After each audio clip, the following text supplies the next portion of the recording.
Alrighty, welcome to the Kallzu coaching call. It is December 13th, Tuesday, 2016. And we're going to be heading obviously into 2017. I can't believe how quickly the year has gone by. It seems like the older you get, time goes by faster and faster. It just seems that way. I'm not quite sure why. But anyways, we've got a really exciting call for you tonight. And we've got a guest who's going to come on in about 10 minutes here. And he's got a really amazing story that's going to benefit all of you. And he has volunteered just to share everything, just to pull back the curtains about what he's doing. So you're going to really want to take notes. If you're live on the call and not listening to the recording, you're one of the fortunate ones because you're probably going to want to ask some questions towards the end of our guest, and we'll try to keep him as long as we can, but also be polite and respectful of his time and everyone else's as well.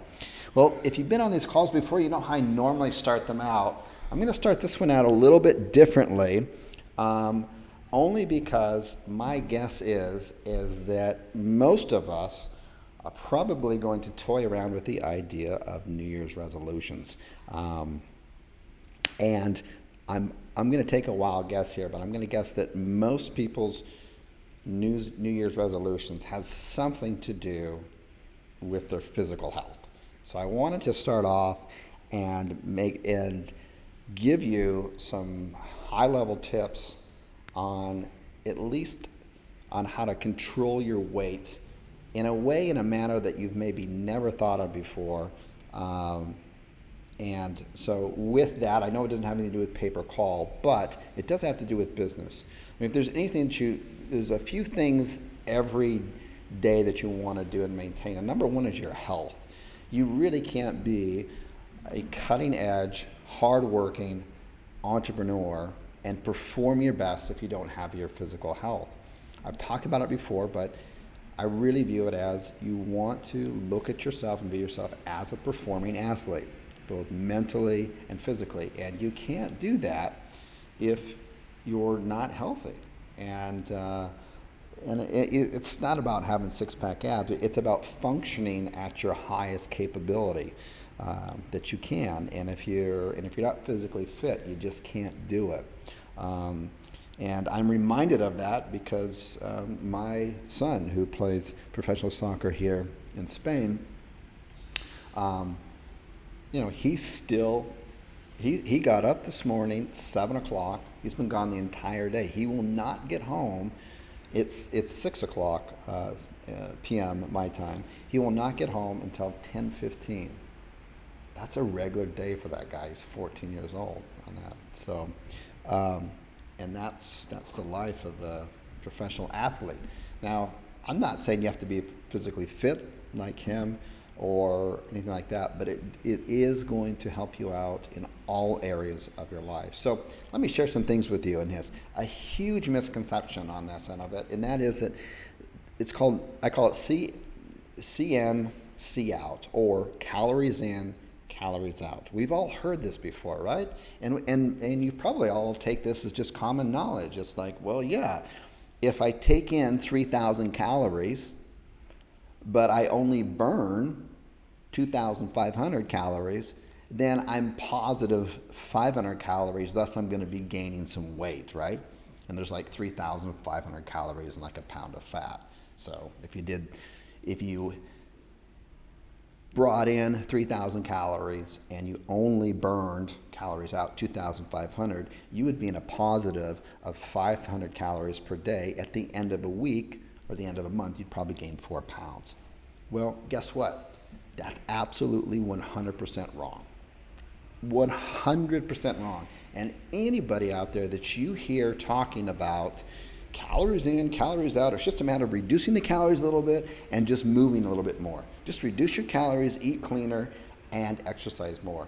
Nothing's further from the truth, and we all inherently know it. When you think about it, we've all done it, and it doesn't work.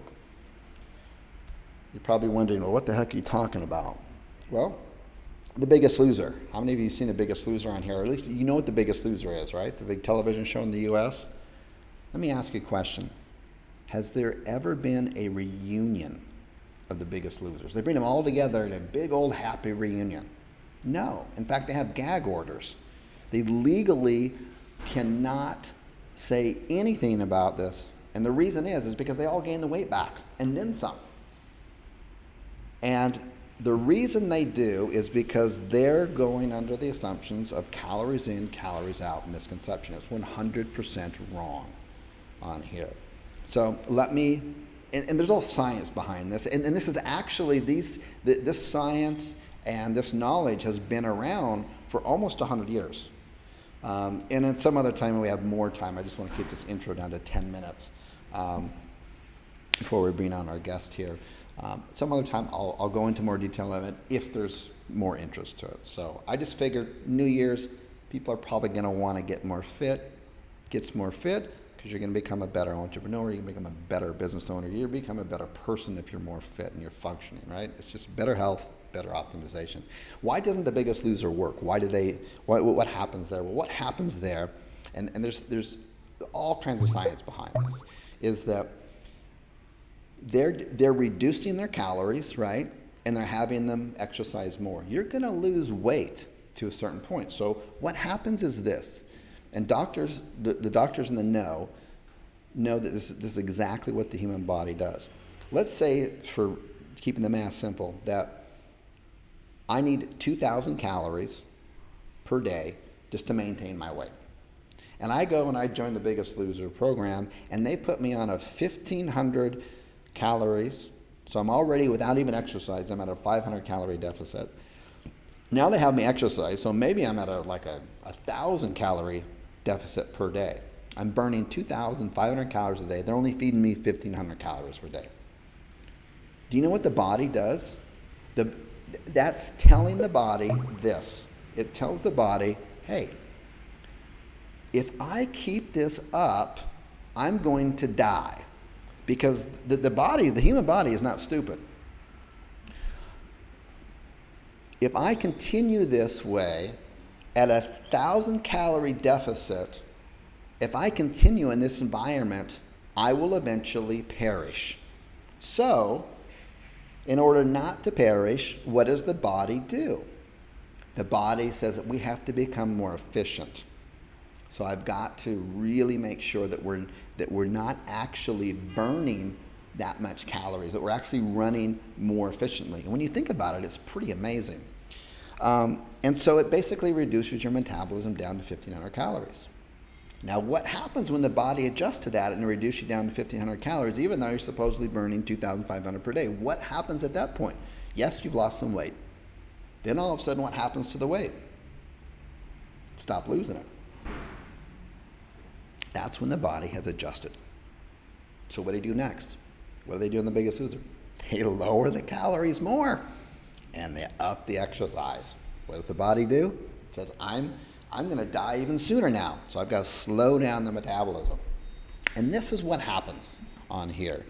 And this is why these things never work. And people who get caught on this spiral downward, it's not their fault. They think they're doing the right thing. Everyone else is just telling them, oh, are you really only taking 1,100 calories a day and you're exercising at the gym every day and you're still not losing weight? We all know you're cheating on the side. Something like that, right? That's not what's happening. So the reason that doesn't work, and I'm going to get into that just real briefly, is because they're counting the wrong thing. We're counting the calories. That's the wrong measurement. When you count the calories and you resist it, you're going to slow your metabolism down 100% of the time, every time. It's only going to work for a tiny bit. It doesn't work in the long haul. That's why everyone gains all the way back. Measuring the wrong thing. So what should we be measuring? How many people on the call here know someone who has type 2 diabetes? Do you know over 75 million people have type 2 diabetes out of the 330 million people in the U.S.? It's an absolute epidemic. What happens, go ahead and put in the chat box, what happens when someone's diagnosed with type 2 diabetes, the doctor gives them insulin, and over time, they come back to the doctor and they say, what? What happens to their body composition? They gain weight every time. because they've increased their insulin on that. When you increase the insulin, you gain weight. What's just the opposite of increasing your insulin? It's called diabulimia. Diabulimia is known among people who have type 1 diabetes, and what they do is that they will manipulate their insulin levels and they'll drop it down. So they'll say, I'm going to go out and I'm going to have a gigantic pizza, and I'm going to have some ice cream, and I'm going to have some potato chips, and I'm going to go out to a movie and have a tub of popcorn. And they go, man, I don't want to get fat. So what do?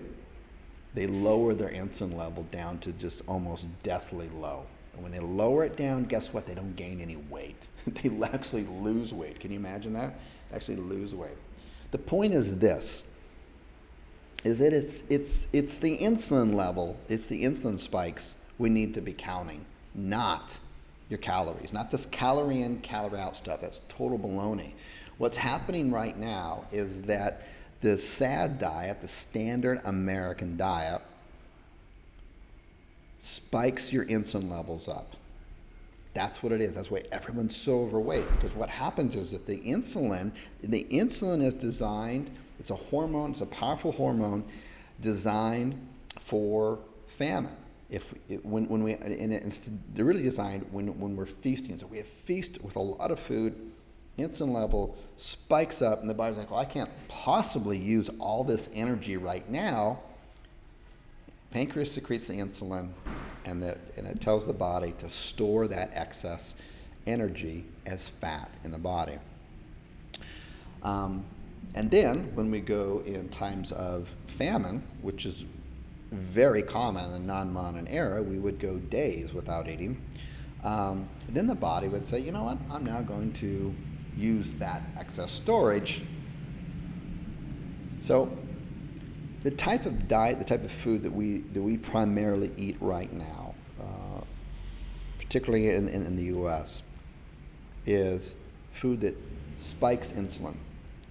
You can eat the same amount of calories, but have more of a rich fat, like omega-3s, good fats. I'm not talking like bacon or stuff like this.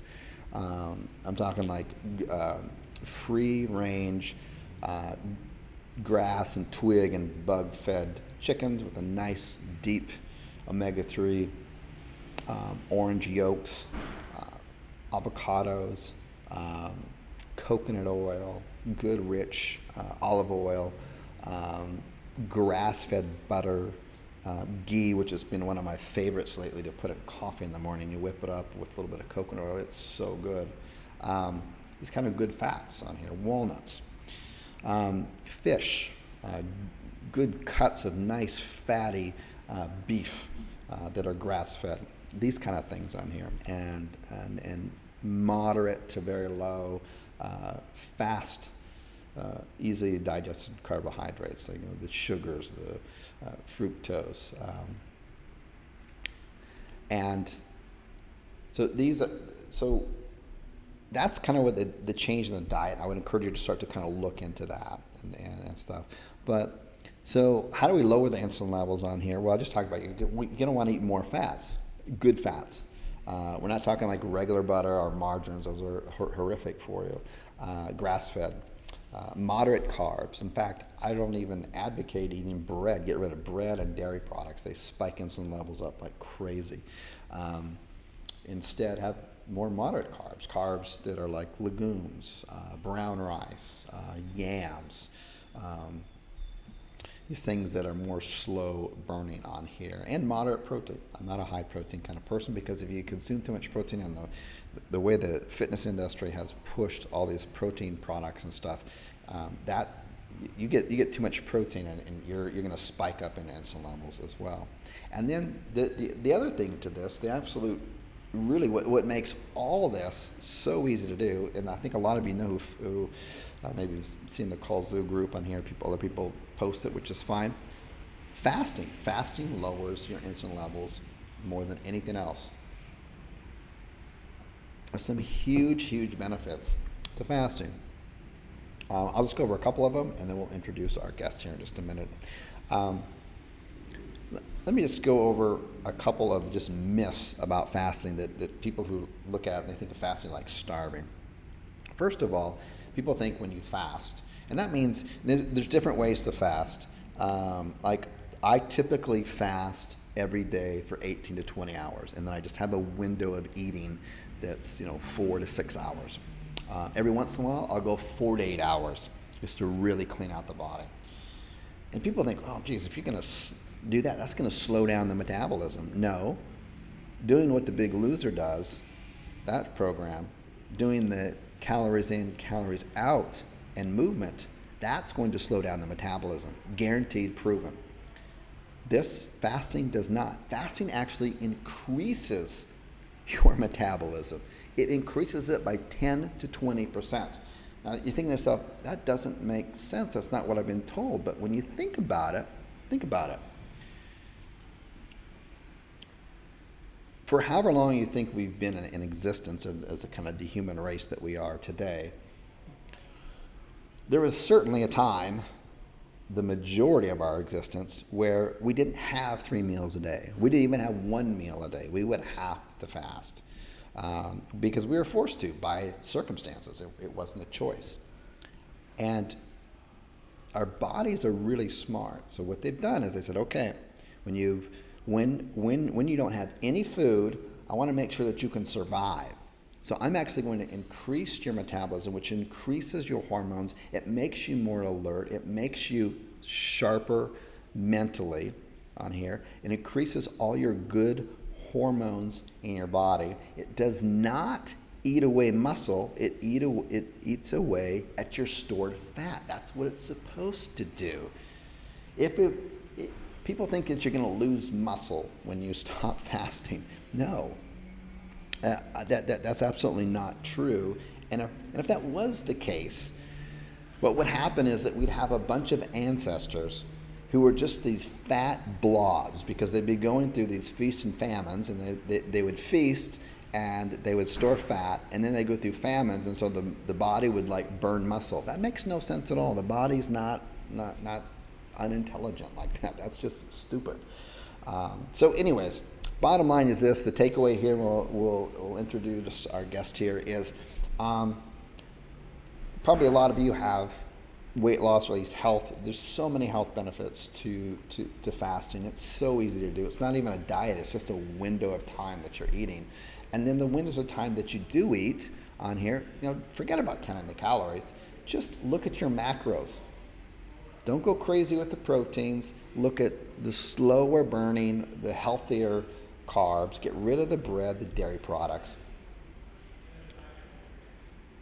And you're looking at the good fats, the good omega-3 fats. Just Google it out there. And I guarantee you don't have to count calories. You don't even have to exercise. You just go out and just do it.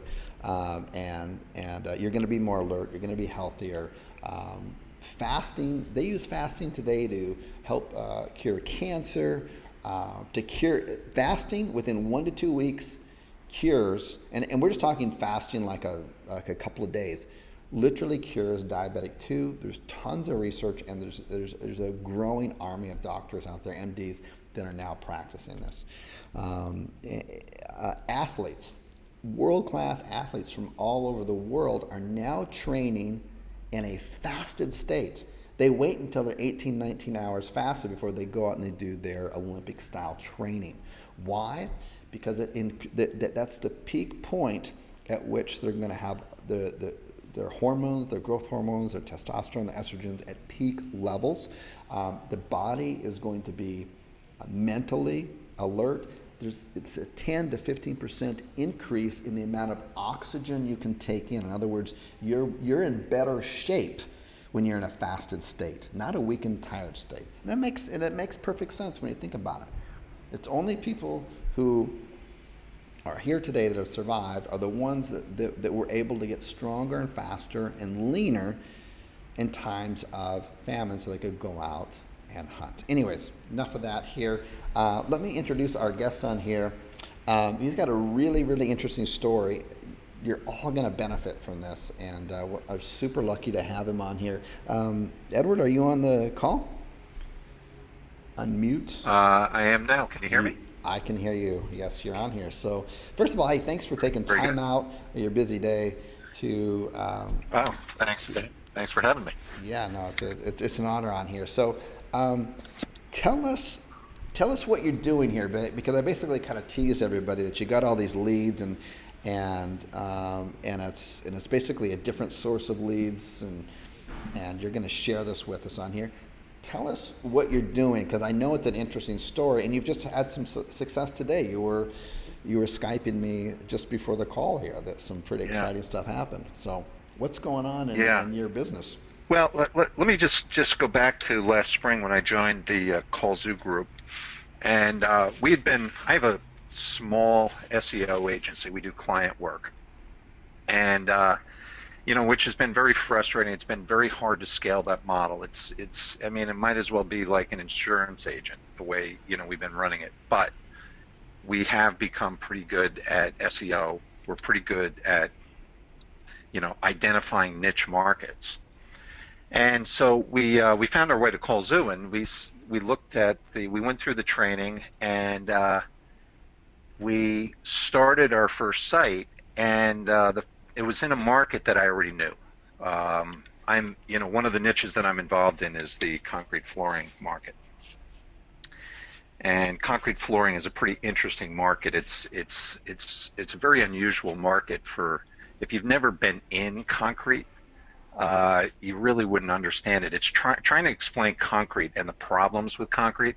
Is it trying to explain to a client who doesn't know anything about a website what really goes on? And so I've been in that market for a long time. Going back years, I had owned a property where I hired somebody to solve a flooring problem for me. So I knew a lot about the market. And over the years, I've, doing various client business, doing rank and rent type sites. I've seen some lives transformed from the leads that come in if you know how to position uh, geographically the exposure. And so anyway, fast forward it, build the Kallzu site. The first one we built, I built it too narrow. I built it just identifying the epoxy market, and I just knew that I wasn't going to get enough, even though I followed the keyword research model that you explained in the course. Um, I just knew from experience with that market that just epoxy alone, epoxy flooring alone, was not going to produce enough leads. So I sort of had to scrap that. So then I went back to the drawing board, and it was that one training that you gave about how to do the keyword research and then how to go and look at competitors in various markets and look at what keywords that I wanted to target and what websites were targeting those different keywords. So what I ended up with four different categories with completely different keywords, not just epoxy, but I went after like epoxy, I went after polished concrete, I went after stained concrete, and I went after stamped concrete, all under the concrete flooring market, and put those all together into city pages. And it took a lot of time, even though I've been in this market for a long time. I spent a lot of time watching those videos and doing that research that you taught. And the fast forwarding it, we pretty much nailed it. Now, the other part of this market, which is really interesting, is that the clientele that whether I'm selling them leads or it's a fixed monthly fee, directory type of listing exposure. It doesn't really matter. The key thing with the target market is that I just can't drive them leads because they need to stick with me. They need to the real sweet spot in this particular market for these particular contractors is they need to be doing projects that are like 1,000 to 4,000 square feet. They do them at about $5, $6 a foot. They do them at 40% margins. So they need to be doing like 1,500, 2,000, 2,500 square feet a week. So the real sweet spot are these small commercial projects. If you start getting into really big projects, it's very hard. Most of these guys can't make it. They get one big project, they run into a problem, and they're out of business because they can't fund it. If they're getting projects that are too small, they're spending just as much time doing a small project as a larger project. So they can't make enough money. So they can't do the small ones. The big ones are out of their realm. So they're right in that sweet spot in the middle.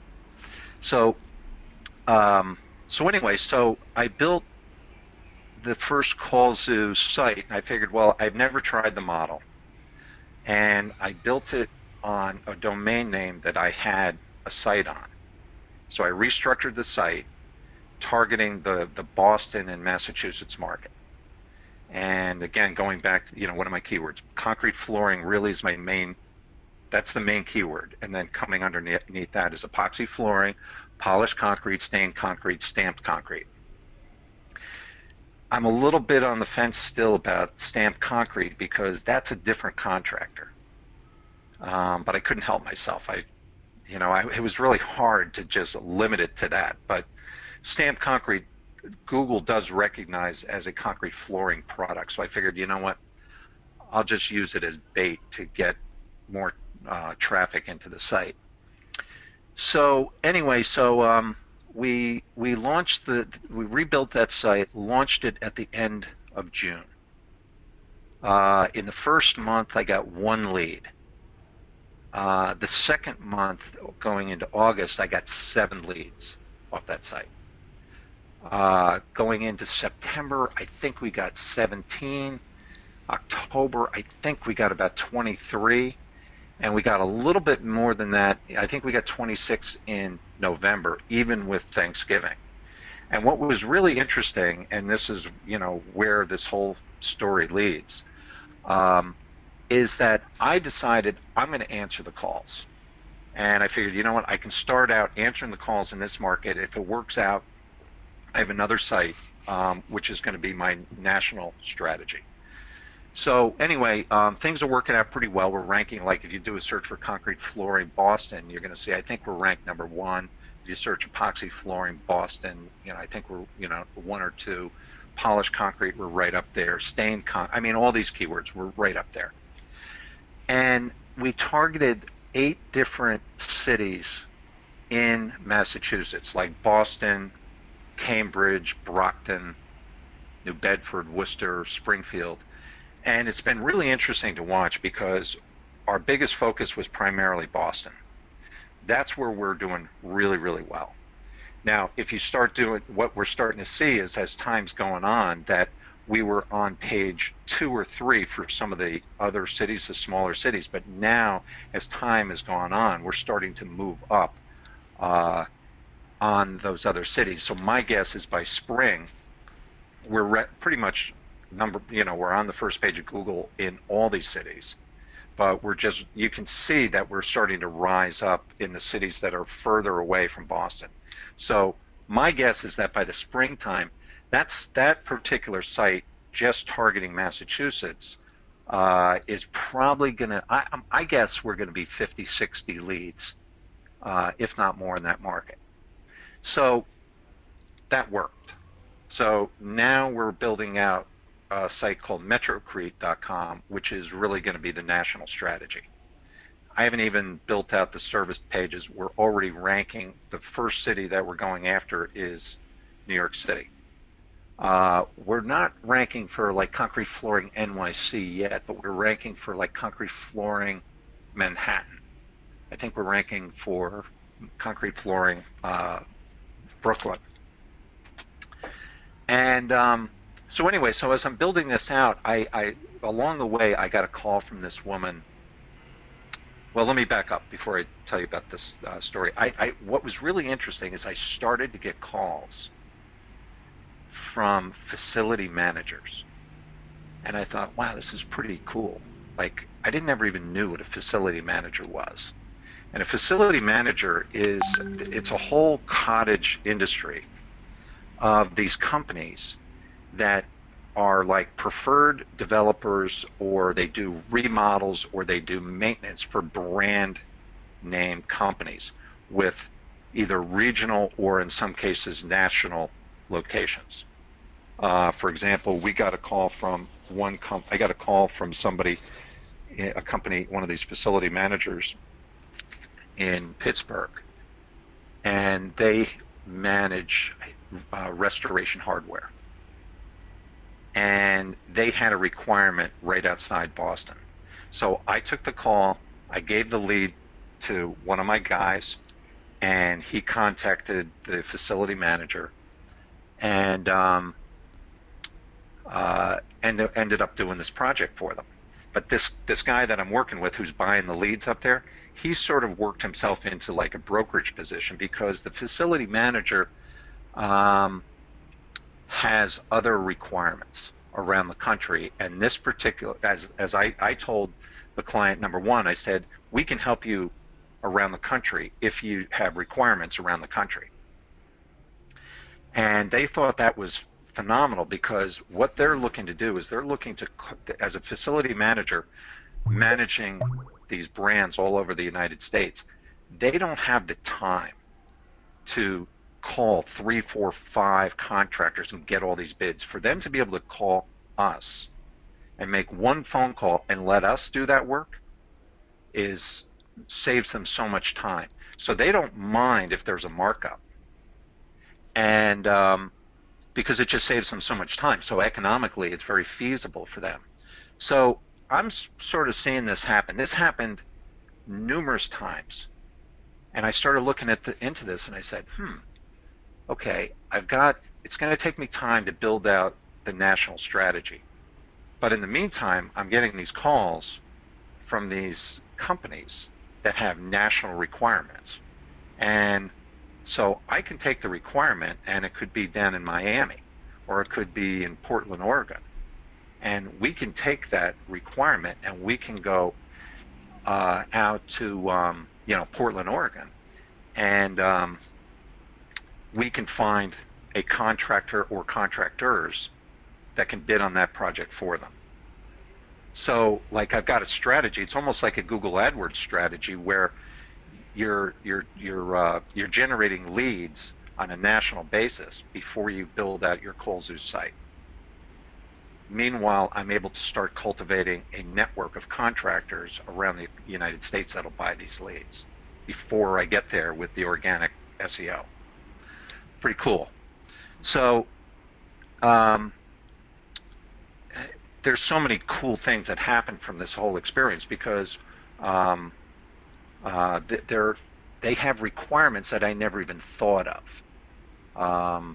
One of the requirements that they had was for something that I've been in this market for a long period of time, in this concrete flooring market, and I never heard the word core drilling. And what core drilling is when you drill these holes in the concrete floor to put your cable wires and all that. So if you're doing a new floor layout, a new floor plan for a new location, you have to drill these holes, and you have first have to scan the floor to see if there's anything embedded in the concrete before you drill these holes to put all your cable wires in. And so it turns out that this one company has, every time they do a project around the United States for this one particular brand name, they need core drilling done. Well, the core drilling crowd is it's a little bit of a rough around the edges crowd. And these people are sitting in offices. They don't want to deal with these core drilling guys. So this client of mine is now handling, he's arranging all the core drilling projects around the United States for this one company for every requirement. I get a lead fee for every project. So if he does 50 core drilling projects this year, I'm getting $40 every time. So that's been sort of interesting. So along the way, I got a call from a woman at the Blue Book. And the Blue Book is, if you've been in the construction industry, you might be aware of it. But what it is it's It's almost like an advanced version of Thumbtack.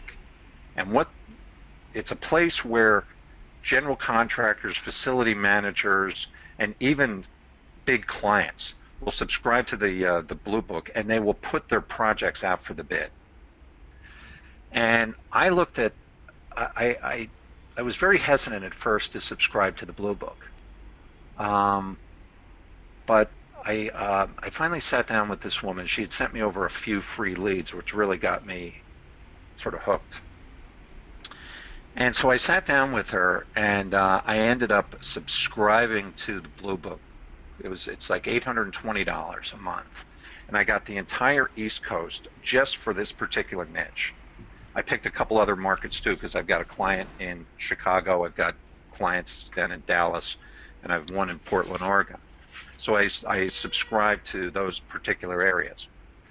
And so what I did was I went into the Blue Book and I found right off the get-go 450 leads that are just sitting there.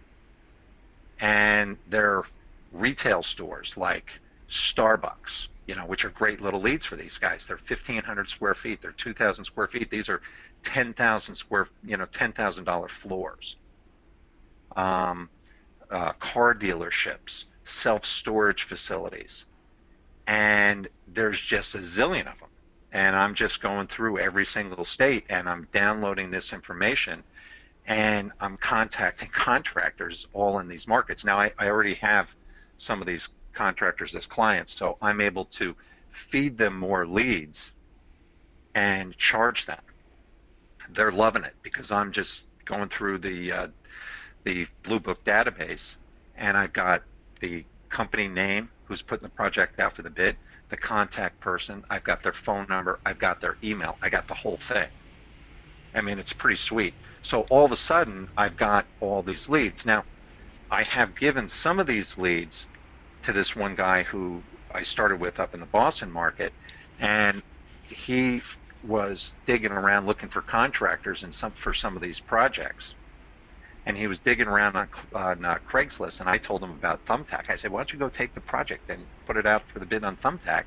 And now you can find the contractors who will bid on these specific kind of projects. Now you've got a contractor in that market, and that's how this thing has evolved. And that brings me to where we are today. So every day, like this earlier today, I got a call.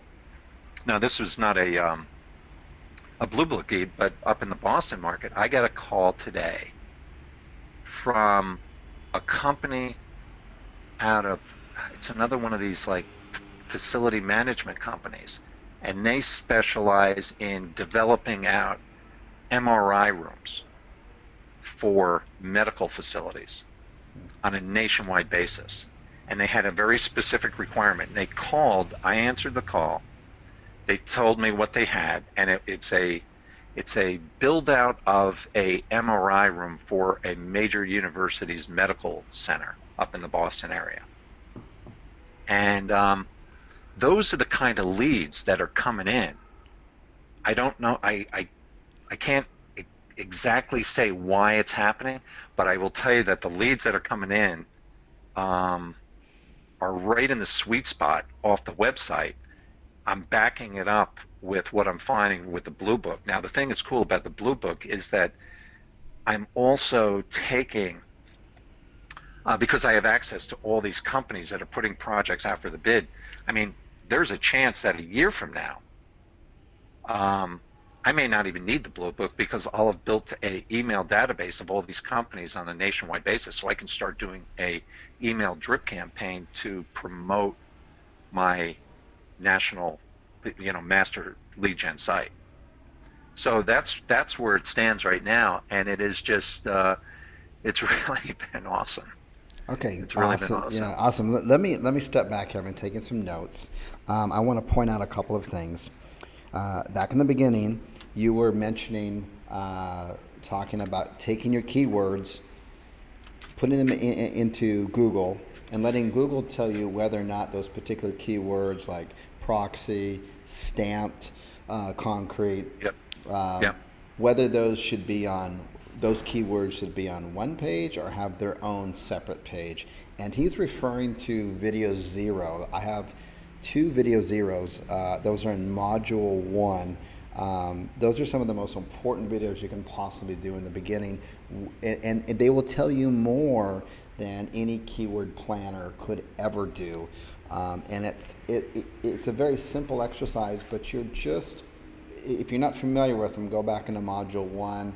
It's just video 0A and 0B. Watch those because they're absolutely critical. They will tell, because what you're doing is you're letting Google tell you the keywords that you want, the keywords that go on each page, your site design. It literally is telling you everything the way Google likes it on the back of everyone else's hard work.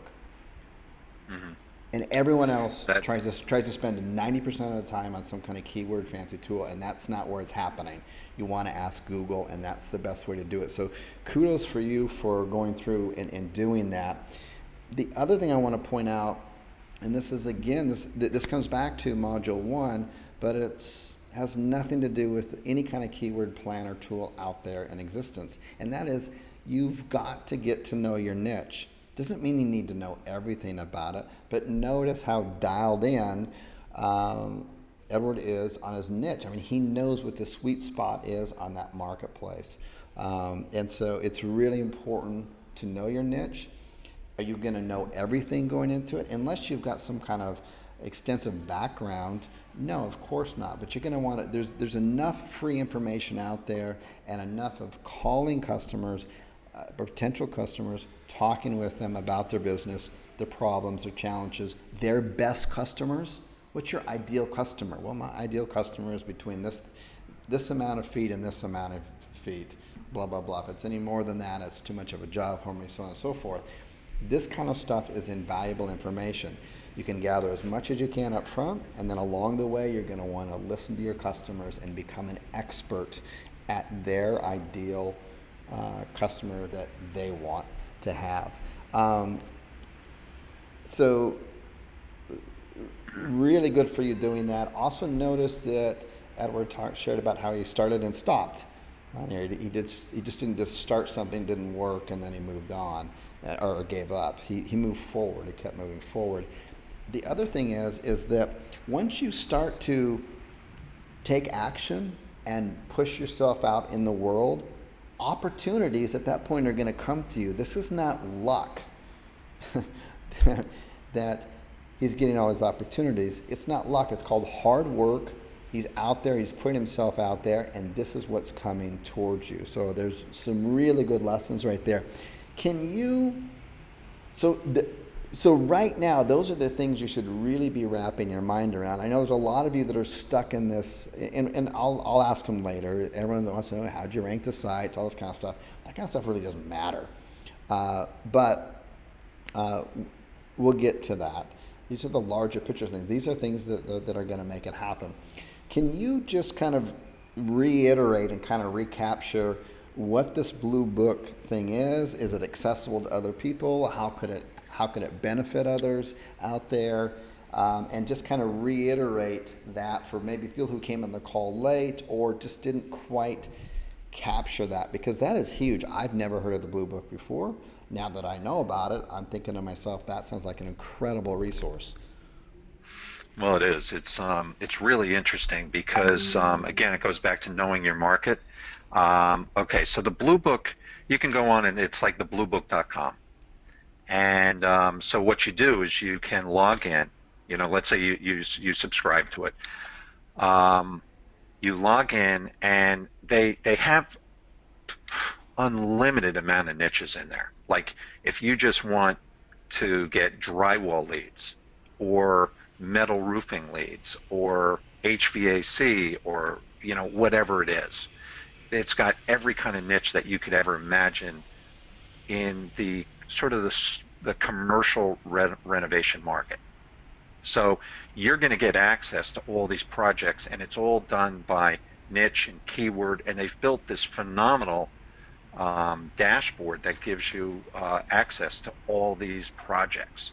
And all the projects are It tells you what the size is, what, you've got, it's all broken down by city, state, type of project, and it gives you uh, it's generally like a facility management company or a general contractor that has gotten the project, and they're putting the project out for the bid, looking for subs who can bid on each facet of the project.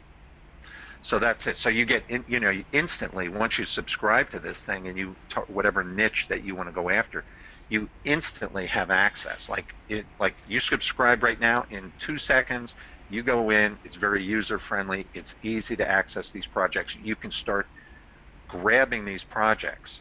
You can type them out and you can start sending them out to contractors.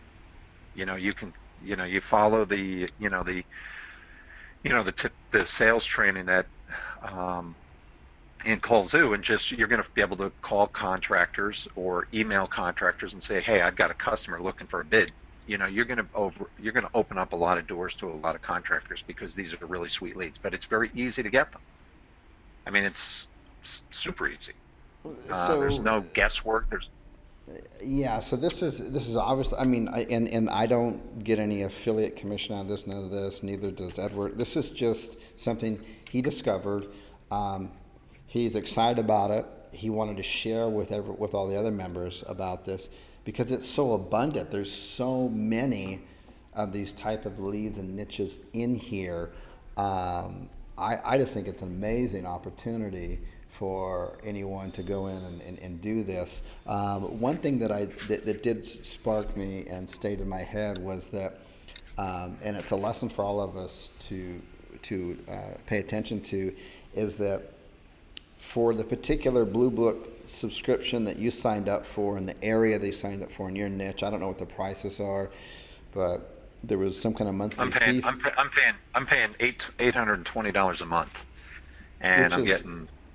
I mean, it's like $2 a lead. I mean, yeah, that's ridiculous. Yeah, I that's mean, absolutely, and not only that, but I get access to all these general contractors, facility managers all over the United States. So I've got the direct email, and I can start putting these guys on an email database and just promote my network yeah, to that's all these nuts. companies. I mean, I'm just like so far ahead of the game.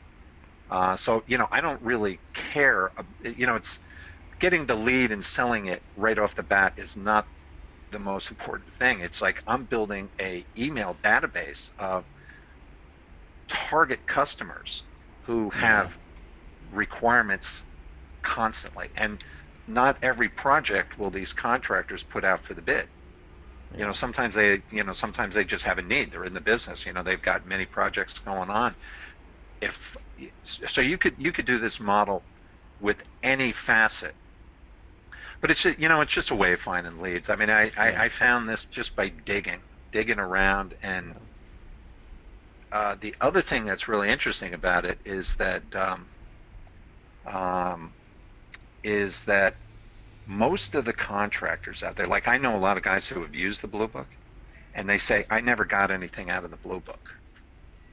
And the issue is that a lot of these projects are sort of spread out, and they charge a fee for these contractors to have access. These contractors subscribe, and they might try and use it for a month, and then they're going to quit because they don't have time to continue to follow up with it. And what the issue is that unless you're a big enough contractor to hire somebody in-house full-time to keep an eye on the Blue Book and follow up all the time, you're going to quit. And the problem is for the big contractors, a lot of these projects are too small. So what I'm seeing is that there is a void in the market. There is a flaw in what they're doing. Great concept, what they're doing. But what I'm seeing is that there's a flaw because it's not going to work for the people the contractors I'm dealing with, my target market. They don't have time. A lot of them have a hard time even answering the phone. Excuse me, answering the phone, let alone going on to the Blue Book every day to see, what's out for the bid, following up, contacting all these contractors. there's a lot of follow up. So what it does for me is it puts me right in the middle. And so, but it's really not that hard because what I'm doing is I'm just like this morning I sent over 13 leads to one of my guys in Philadelphia.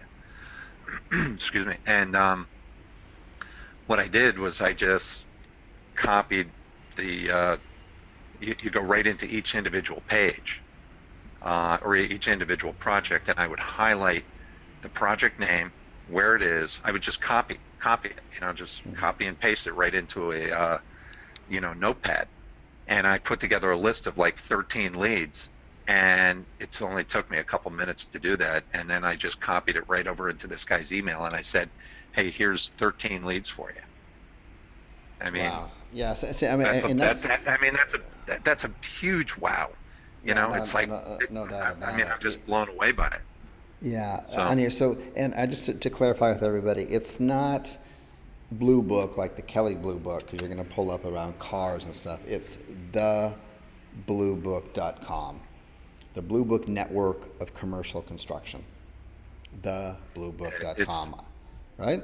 I mean it's a really awesome. It's I'll tell you what's fantastic about it too is that it's really giving me a very, very unique insight into my marketplace on a nationwide basis because I can go in and I can look at the type of projects in every state, in every city. And what I'm seeing are different results. Yeah. It's not the same thing everywhere. Like I'm seeing a lot more results. I'm finding a lot of great, I mean, no surprise, there's more development going on in the southern half of the United States than there is in the northern half. I mean, Boston's pretty awesome. But like Portland, Oregon, I'm finding not that many. I'm finding more public works type projects in Portland, Oregon. Um, I'm finding more industrial type of requirements in, areas like Georgia, Tennessee, Kentucky. You go down into Florida, I'm finding a lot more like, car dealerships, retail stores, restaurants, coffee shops, that kind of thing. So it really gives me a pretty interesting vision on, or, vantage point on, what's happening in the renovation market on a nationwide basis. It's really just Yeah. helping me crystallize my marketing strategy. No, that's a gold Pretty mine. cool. Yeah, that's really cool. I mean, I really appreciate you sharing that. That's just so for anyone out there who's really grasping what he's sharing here, and listen to the way he's talking too. He's not just talking about how to hunt and feed himself today, but is looking long term on here, building a database. I know, yes, you can go out and get the leads today, but it's looking at building a nationwide database, building a site out and stuff. So, a really good vision on that part of it, and it'll be really exciting to hear where you're going to be in the next 3, 6, 12 months from now on here. You I got don't know. time? It's a big market, so I have no Yeah, idea. I mean, there's just I'll tell you just one more little ditty. Little case sure. study was yesterday. I sent one of my guys in Chicago a lead, and it was a project in the Chicago area. The company that was putting it out for the bid was in Texas, and my guy sent an email over and said, I want to get some data on, I want to get the scope of the project so I can give you a bid. And they immediately responded and they said, unfortunately, the client canceled that project, but we were just awarded 61 something or others grocery stores that they're going to be renovating in the Chicago and Illinois market. We'd like to talk to you about bidding. We need contractors to bid on these projects. I mean, that guy just got 61 killer leads off one little email that I sent over to him that took me 2 seconds. And so what he does is he puts me down, for every single project. And on this particular one, I'm not selling them leads. He wants to give me a percentage of what he closes. I'm like, okay, for now, I don't really care. I'm really just trying to get the ball rolling, but that's what's out there. That's That's what's that's out there. That was yeah, that was that's that was huge. that. that was insane. So it's like I'm not really in any rush to get this going. I'm just sort of like working my way through. If I can make a little bit of money while I'm going through the entire process, I'm totally cool with that. The key thing is getting this thing rolling, getting the processes down, and that's what I'm really more interested in is the processes than I am making money in the short term because I know that if I nail the processes, the back end is going to come. Yes. That I'm not worried about. No, It's like absolutely. I just got to get the processes down, then the money will flow at the end. Yeah, no, that's really good foresight on that end of it. That's the build it and they will come uh, mentality on here, rather than thinking about the short-term gains. Look at the long-term gains. Yeah, it's going to be really exciting to see how far you take this. I have no doubt you'll take this to a long way I'd ahead. love to build out. I'd love to build out 50 niches with these master sites if I could. I mean, if I could, that's what I would love to do, but I'm just focused on one. But there's so many of these. There's so many of these niches out there. That's the hard thing is just you get really excited and you see, it's hard to stay focused sometimes because you see something happen and say, oh my gosh, there's all this money. I'm going to make all this money. And let's go look at this market. Let's go look at that market. I mean, there's so many of them out there. So, the key thing is to keep pinching myself and keep my eye on the ball. Nice, nice. You have time for a few questions on here? Absolutely. Okay, cool. So I'm not quite sure. I'll just run through some of these and just fire them off. These are shared leads, correct? I mean, that's really not the point, but I mean, these aren't really like shared leads. I mean, they are, but it's like you explain it because it's not like it's these are emailed out to like 5 people or something like that. No, no, I'm really just, well, right now I just don't have a big enough network and, I am restricted on, my sales ability. So I'm sort of doing this while I'm doing everything else. So right now I have probably, I don't know, I have maybe 10 I have really 10 go-to contractors right now for this. So, I'm just taking these leads, putting them together. I look every morning. I look to see if there's any new projects. I'll download it, send it to them in an email. That's how I'm doing Gotcha. it. And I'm Gotcha. giving it really exclusivity in these markets. I'm not putting it out for, to 3 or 4 contractors in an area. Nice, nice. So that's obviously filling your pockets. It's allowing you to pay your bills and do stuff like that. At the same time, it's allowing you to build your education, understand this business and the opportunity for what it really stands for, something much, much larger, much more on a national level, which I really like your thinking on this here. Um, so this is really good stuff on this end of it. Let's see. There's a lot of other leads on this. As people asking, why you're just selling it for $40 a lead. I think he's already explained that. But or however much you are selling it for a lead. I mean, That's not the. a lot of these leads are worth more, but I, it is what it is. I'm not going to try and squeeze every nickel out of these things. Yeah, exactly. And I think a lot of people, I see people get in trouble with that all the time. They contact our support and they're like, well, I can't get any customers, but I've got the leads. And when my team looks closer at their system and what they're offering, the price is like no one can make a profit off of it because they don't understand the business and they think that every single phone call should be like a $500 phone call when that's just not the case. Not every contractor is going to close every lead that you give them, and you've got to kind of understand what the formula there is going to be. And it's got to be profitable for both parties on this end of it. So, yes, you should obviously maximize your profits, but if you get it too close, if you charge too much and they're just barely making a profit, they're going to be counting I call them bean counters. They're going to be counting every single lead or bean that you send them, and if one's just slightly off or out of the area, whatnot, they're going to be the first ones to be taking up all of your time and your team's time to be complaining about it and how they need to take it off and all this kind of stuff. That's not what you want. You want to be thinking scale. How can I scale? How can I grow this thing? How can this thing be as autopilot as possible? That is, price your leads nice and juicy so that you're making a good profit, but yet the other person is not having to stress out about it, and you can learn to better your craft and think about how you're going to make your massive money by scaling out, not by from one contractor or one city on that. Alrighty here. I just want to make, another reason why I'm excited to be on this forum right now and the reason why I reached out to you was I figured, you know what, I don't have all the answers here, and I'm still feeling my way through this. Even though I've been in this market for a long time, I'm still putting the pieces together, and it's really pretty great to be able to share ideas. I mean, I'm not really worried about sharing my niche. It's not that easy of a niche to work if you don't understand it.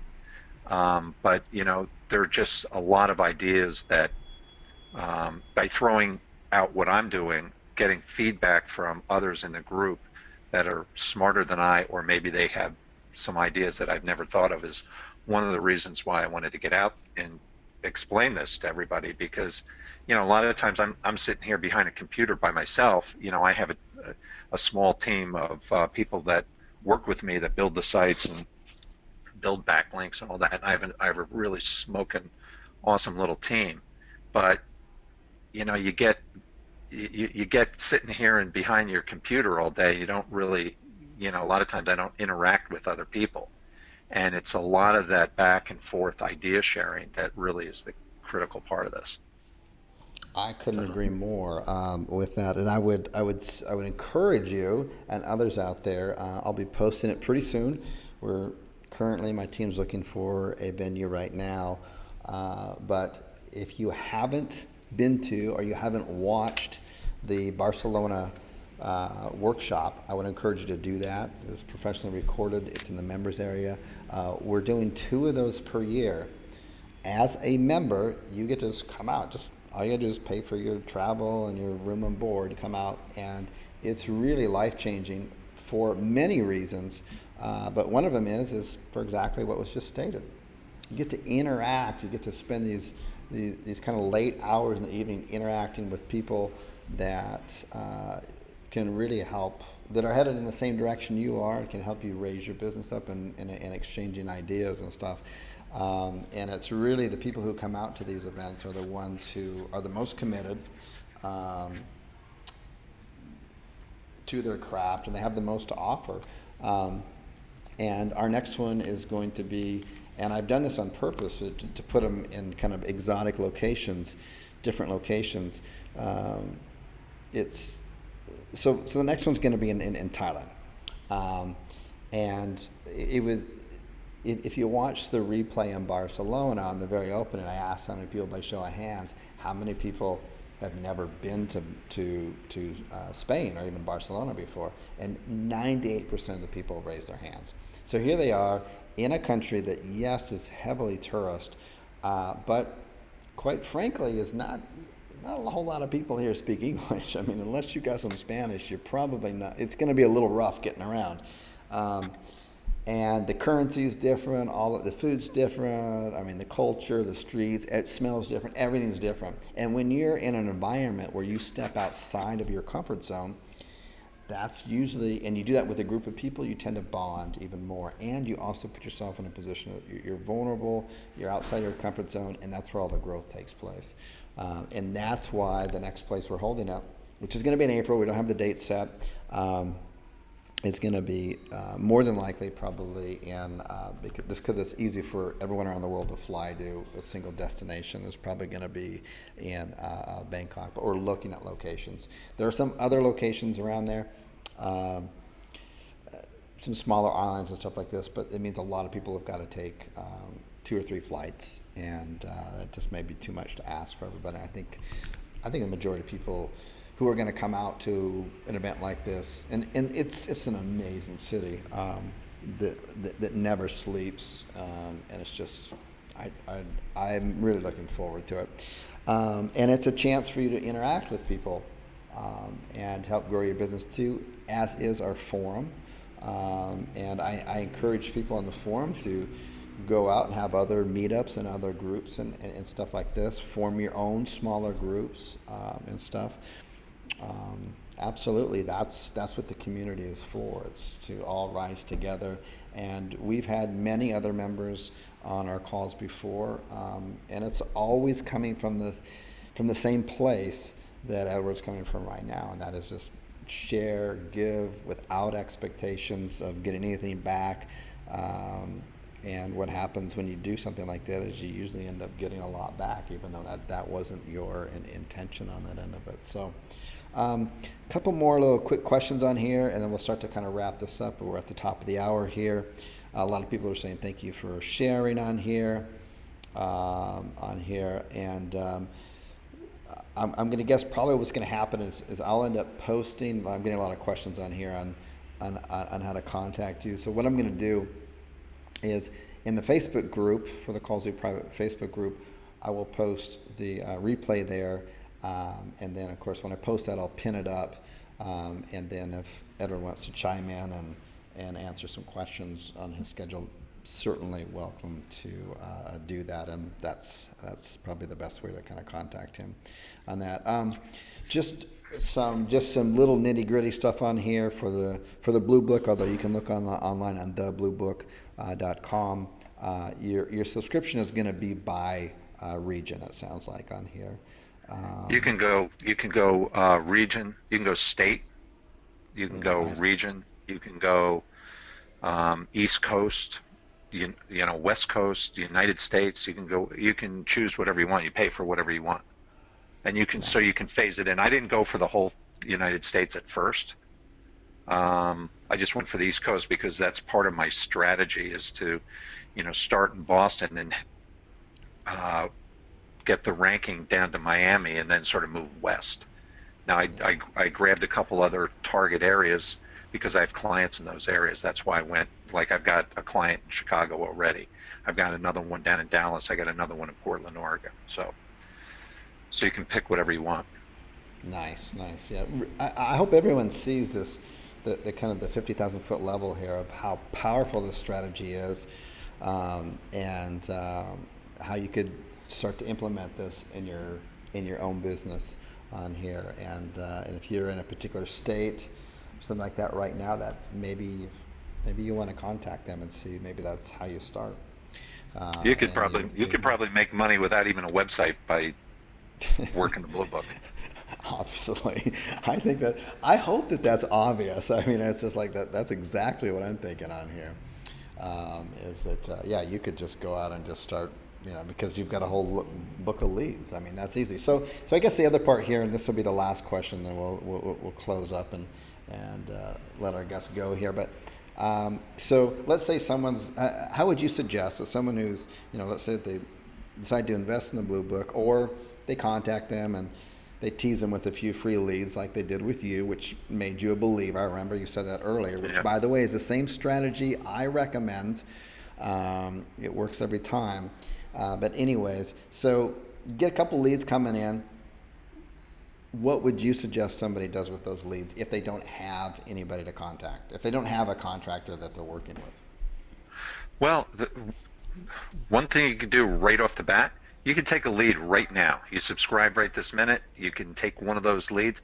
You can go right over to Thumbtack and put it out for the bid. That's so ridiculously simple. Oh my God. Now you know who the contractors are who are willing to pay for the leads because they're bidding on your project. Wow. Unbelievable. I mean, there you go. I mean, now you've solved that problem. Yeah. So you want to find the contractors who are, who are in your market. That's, we in the Thumbtack training, it was sort of explained the other way, where you subscribe to Thumbtack and you bid on the projects, and then you turn around and find the contractor. Well, this way you are the client. You're putting it out for the bid. Great way to go. Wow. Right there, folks. I hope you're paying attention. Right there is that's it. I mean, sometimes all success is just showing up. If you showed up today, you just fit that right there. So,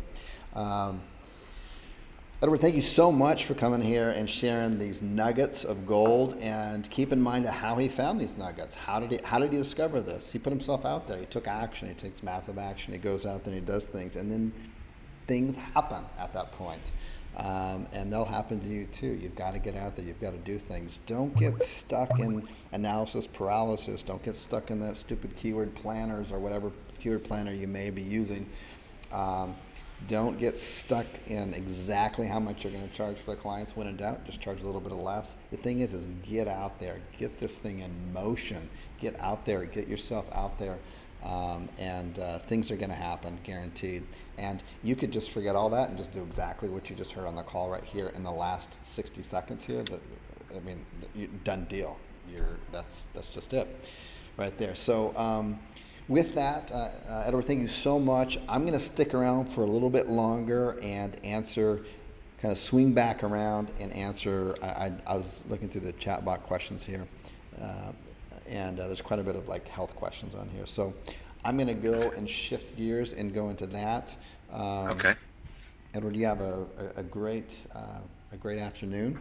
And thank you so much again for doing that. I'm going to post the replay within 24 hours or less in the Facebook group. If there are questions there, you might see some people shouting out to you there. So no problem. All right. Thanks for having me, Chris. Thank you. Bye-bye.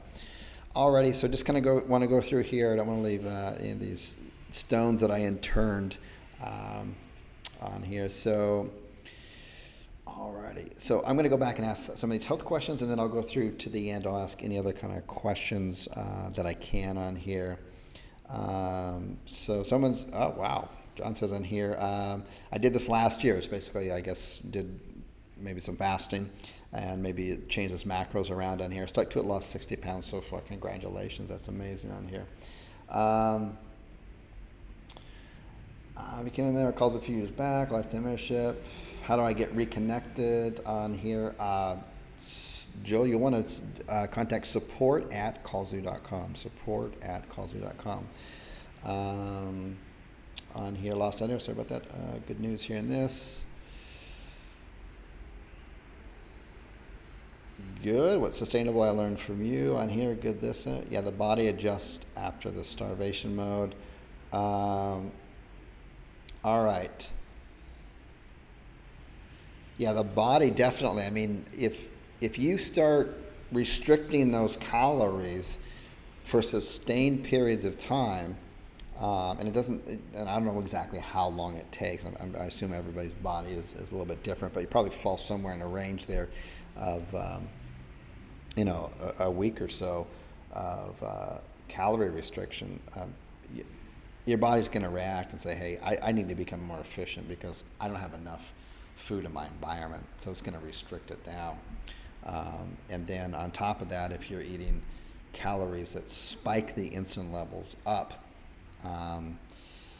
what's going to happen is that the calories that you do come in, and this is like doing this over a lifetime, because it's just amazing to me. I mean, I spend most of my time in Asia and in Spain or in Europe, and anytime I go back to the U.S., which is not very often, I'm just shocked by the size of people. It's just unbelievable. I'm telling you, there's just not that I know of, at least where I hang out. There's no other place in the world that's like people are that big. I'm not knocking the U.S. I think the U.S. is a great country and all that stuff.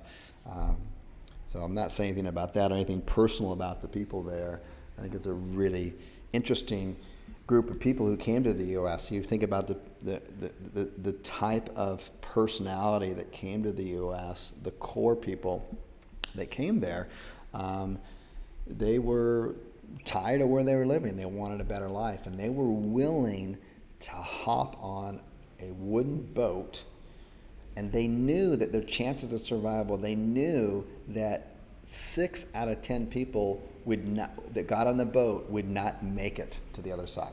They knew that going into it, and they were still willing to get on that boat and go. That's the kind of mentality, that's the personality, that's the DNA That's the same DNA that went over there and grew a nation larger and faster than anything else. I mean, you think about the train, electricity, vaccinations, internet, electric cars, televisions, to the moon. Where's all that stuff come from? It comes from a gene pool of people who are willing to take some freaking chances. I certainly, traveling around the world, feel some differences in that, like I see differences in people in weight. The point, so look, I'm trying to balance it out here. There's nothing wrong with American people, because I know the majority of the people in the call are that. But the fact of the matter is that same kind of genetic mentality also created kind of an insatiable appetite for corporate profitability, and at the cost of, and big corporations are not evil and that kind of stuff, but at the cost of perhaps the health of the entire nation. When you're looking at, out of over 300 million people, over 75 million people are either diabetic 1 or 2, and 150 million people are pre-diabetic. This is ridiculous, folks. Why is this happening? It's a lifetime of eating foods that spike your insulin levels. And that's all of the crappy fructose from the corn syrup stuff, which is in every single aisle of the store unless you're around the outside. It's about just going back and just kind of eating more basic, good food. The legumes, the yams on here, lots more vegetables, moderate protein, and then just practicing some fasting. Seriously, it's mentally, it'll just clear and sharpen your mind right away, and you'll feel so good, and just to give your body a rest, when you look at people like, you look at the 3 biggest kind of religions in the world, they all practice fasting, sometimes for a month or 60 days. Jesus was for fasting. Muhammad the prophet was for fasting. Buddha, all of that stuff is all about fasting. They knew something back then. If you go back and you study Plato would require that his students would fast for 30 days. And it wasn't because they needed to lose weight. It's because he knew it would sharpen them mentally. Now, you don't need to go, you can immediately feel the sharpening mentally just after 20 hours, and you just do that every day, and you just eat whatever you want within a 6 or 8 hour window, and it's going to help you out mentally. You'll feel it immediately. You'll never go back. Anyways, let me go through some of these other questions on here.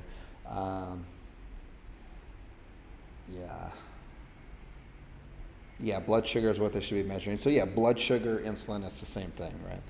On this end of it, exactly.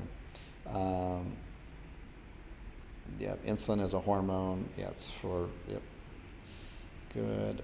Do you recommend a good resource for information on this? Yes, I do. The book is, I'd recommend this book to everybody. It's a bestseller on here, and the guy's got some really good. I'm just opening up my Kindle. And it is it's like the ultimate guide of fasting. The guy, I'm just pulling it up right now. Here it comes up right here, and library. The ultimate guide to fasting on that. It's by a really interesting character. He's a doctor, if that means anything on it, but he started out as a liver doctor. He specialized in the liver, and he noticed that, and his name is Jason Fung, F-U-N-G, Jason Fung, F-U-N-G. If you just Google him on like YouTube, you'll see there's tons of interviews with Dr. Maricola, Bulletproof Coffee and stuff, and some really interesting stuff. But he started out as a specialist in liver, with liver disease. I don't know what the name is for it, but and he noticed that all these people that had liver disease, the majority of them, vast majority of them, all had type 2 diabetes. So it's like, what's this type 2 diabetes? And he started learning about it, and he's like, wait a minute, this is curable. You can cure this. you don't need to keep treating these people with insulin. That's the wrong thing. So that's the book, The Complete Guide to Fasting. The Complete Guide to Fasting by Jason Fung, F-U-N-G. Yeah, and so all this stuff with I know a lot of people are like, I get cravings and all this kind of stuff. In the beginning, when you start fasting, you're going to get cravings. You know why? Because people function out of 3 core principles that all start with the letter F. Food. This is survival. This is the core of our reptilian brain. Food. Whenever we have food, we want to eat as much as we can. So we're all about food, yum, yum, yum. And if we don't have food around us, our body's going to be telling us we're starving when we're not. And it's ridiculous. The other one is fear. Or fear of something, then a lot of us is driven by fear. And of course, the last one is the F word, that has to do with reproduction. But those are the 3 Fs that we're driven by on here.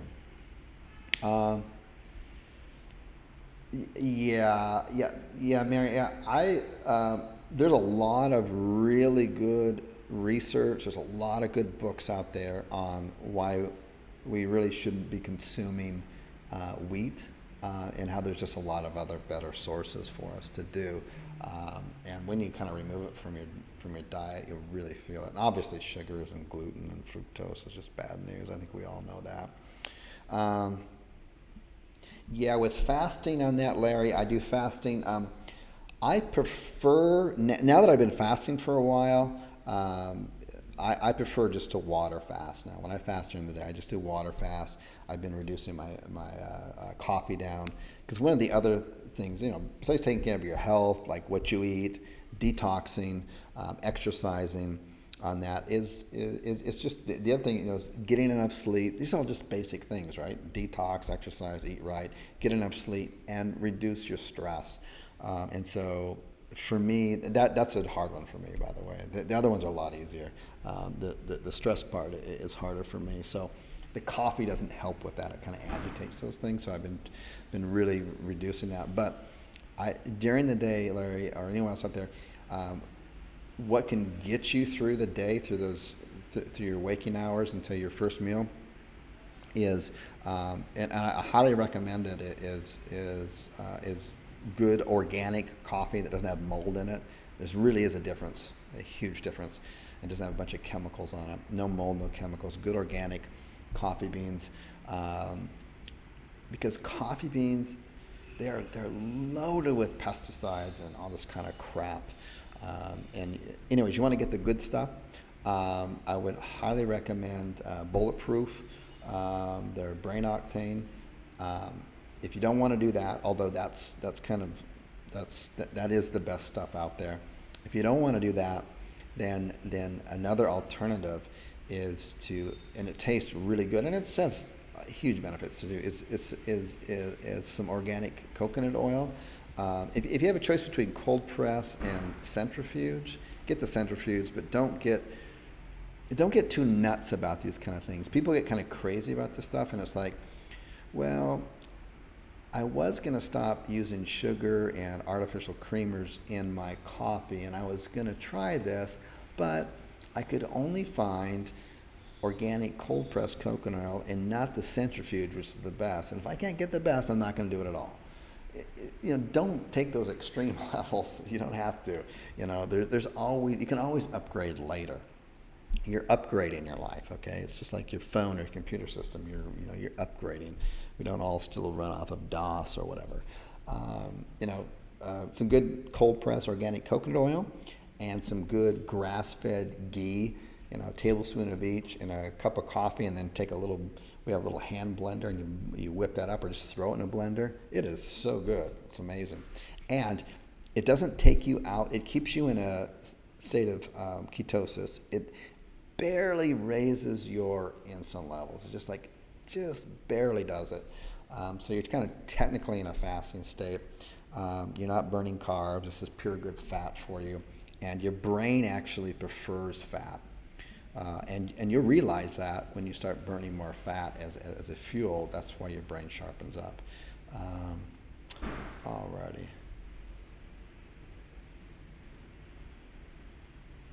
Okay. Yeah, sorry, Joy. Everyone asked that. Are you supposed to be seeing something on the screen? No, we don't. We usually just kind of talk. Uh, okay, let's see here. If you guys have any type of questions about, you know, about the courses Kallzu offers, maybe you had an old membership, you want to renew it or something like that, just contact support at kallzu.com 7 days a week on that end of it. So let me run down to the end on here. Stress is easy. Take a deep breath. I agree. Yep. Sean's good advice. Breathe on that end of it. Okay. Chris, what about working out and your blood sugar dipping if you get headaches? And you mentioned fasting. Sean, that's a good question. I think in the beginning, first of all, everyone's going to be slightly different, and we all had different times and how we treated our bodies leading up to whenever we decided to start fasting and stuff. So there's going to be different reactions to it. And I know any time in the beginning, the first couple of weeks, even the first month of fasting, the first couple of days are really difficult. Your body's going to think you're starving, but you're not. You're still going to eat the same calories. In fact, you can just eat more if you want to. Just reduce it into like a 6-hour window and just go for it. Don't get reckless, but you certainly don't need to cut back, and you'll just lose weight. I've seen it time and time again, over and over again, and I've collected them. I got my assistant that collects them. There's people that just post on my. I don't give any more information out there. In fact, I've given out more information now than I've ever have about fasting, and people are just taking the bare minimum. They don't even exercise. They're just like, I'll eat whatever I want. I've already lost 20 pounds. It's within a window of time there. And yes, it's going to take a while for your body to adjust. So you might experience stuff like headaches, stuff like this. But there are people who, there are Olympic athletes and professional athletes who they're training in a fasted state because it's proven that you have a higher VO. Your ability to take in oxygen and burn is at a higher rate, 10 to 15%. So you're performing better. Your hormone levels are at a peak, so you're going to recover better. Your brain is the sharpest that it's going to be at. So these are all pluses on here, and it makes sense. It makes sense that the human body would design the intelligence of ourselves like that. It's way beyond our conscious intelligence on here. Fasting 1 day per week, not eating at all, is that useful? Yes, it is. And Alex, if you look up, just look up on YouTube, BBC fasting documentary. And there's a doctor on there who, he's from the UK, and I think he's around when he's filming around his mid-50s. His blood pressure was getting really high. He was actually potentially kind of pre-diabetic, and he was thinking to himself, what am I going to do? So he started looking for alternatives, and he does the 1 day fast per week. He does it in there, and all of his blood markers and everything are just like, boom, perfect. There's a lot of different ways you can do it. There are, and all the benefits are there for this. Some people, like I spoke with a woman the other day, and she's a very busy entrepreneur. She does 3 days a week. So she does Monday, Wednesday, and Friday. She doesn't eat. And she eats on all the other days. So it leaves her weekends open and 2 days during the week. And she's lost 75 pounds. She doesn't have time to exercise, all this kind of stuff. She's not counting calories either. She's by far not eating perfect at all. In fact, some pretty high insulin spiking foods, to be honest with you. But that's how effective it is. To me, and everybody's different. To me, that's not going to work. For me, and I think a lot of other people, it's easiest if you just take it and you just push it back. You say, okay, I'm going to skip breakfast. Okay, that's pretty easy. I'll just skip breakfast for a few days, and I'll have lunch, and then you start pushing lunch back. And then you start pushing lunch back until your first meal is dinner time. and it doesn't take very long. It's very easy to do. And if you ever fall back, you're gonna feel it's gonna feel like you got lead in your stomach or something. You're gonna wonder why, and you're gonna save all this time and money, and it's just crazy. Now, you don't want to be nuts about any of this stuff. You want to be flexible. You want to go with the cycles of your life. You may have you're going to go on a cruise ship with your significant other and maybe kids. What do you do on cruise ships? You just sit on a boat and eat and drink literally all you want all day long. So just do it. That's the ebb and flow of life. You want to enjoy things. You've got a big wedding or reunion to go to, or you've got Thanksgiving or something like that. Don't be the dummy in the corner who's like, oh, I'm fasting. No, just enjoy life like everyone else does. But, the other 340 or 50 days out of the year, do your business when you're with you. But don't cut out experiences and stuff. Because when people meet, it's been throughout history of time, when people meet, people feast and they drink and they eat a lot. And that's what you do, So don't get crazy with this stuff. Do you find that your body gets colder further into the fast? That's an interesting question, Josh. I don't. In fact, my body gets hotter, and most people that I've spoken to, it also gets hotter too. Now, there's a couple reasons for that, but without getting too technical, the main reason is that when you're fasting for long periods of time, your metabolism is actually going up on that, okay? While your insulin level is going down, your metabolism and what you're burning is actually going up higher, and so in order to burn more, your body has to increase its temperature more. The other thing is that I regularly detox. I'll post some more videos about these later. I do the guava shower, whatever it's called, and the sauna and the niacin, but I do a lot of skin treatments to open up my pores so that I can sweat. And people who know me, kind of very personally or pretty intimately, know that I usually always take 2 showers. What I mean by that, I'll take my first shower, and then I'll put my clothes on, and then my second shower is my body just sweating, and that's if I took a shower that was actually warm. I need to take cooler showers because my body is so through the years of saunas, clearing my skin out, my pores out, and sweating and exercising. That's your biggest organ. People think of livers and kidneys as your biggest organ for detox. It's not. It's your skin. Everything can either permeate in or out of your skin, and you want to make sure that it can do that. There's a lot of people who just that they don't even get into I don't do it very often. I'm a pretty private person in my personal life, but a few times that I've taken people with me to a sauna and they haven't been before, I'll literally just start sweating within like 3 to 4, 5 minutes. It's just like rivers of sweat are just coming from every pore in my body. But what I notice is that most people who are all plugged up and fat don't. It may take them 15 or 20 minutes, and they're feeling sick and dizzy, and their body is not sweating. It's not getting rid of the toxins out of the body. And that's a really unhealthy situation.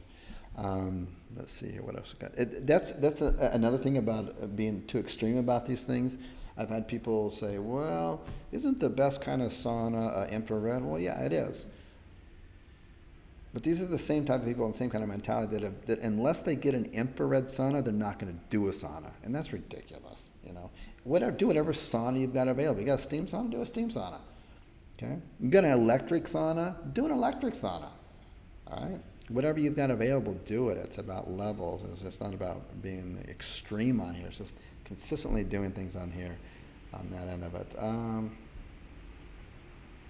Yeah, the book on that end of it is, and I'd highly recommend this. It's such a good read. It's so I think that this book will end up being like the book that kind of turned it around and brought fasting like to the mainstream. But it's The Complete Guide to Fasting by Jason Fung, Fung. And of course, get in Kindle, take it around with you. What kind of skin treatment do you do for your pores on that end of it? Ryan, I follow the same protocol that I learned from a mentor of mine, and I'll share that sometime. It's too complex. It's too much to. If I just said it, it wouldn't be. It just in one ear and out the other, on that. What do you do to maintain your energy levels while fasting? You don't need to maintain your energy levels. What you'll notice, Casey, and I mean every single person who's ever fasted, whether it's been for 18 hours or a day or two, everyone says the same exact thing. I have so much energy. I didn't realize this. You have so much energy. This is why athletes, because your metabolism goes up, your hormones go up, your body becomes more efficient on here, you end up cleaning yourself out on here. It's kind of like it breaks the body down. Did you know that fasting, it helps clean the brain out? Your brain gets a lot of gunk behind it, which they think is caused. I know gunk is a pretty medical term, but I'm not a medical doctor or anything, so I'm not going to pretend to be one.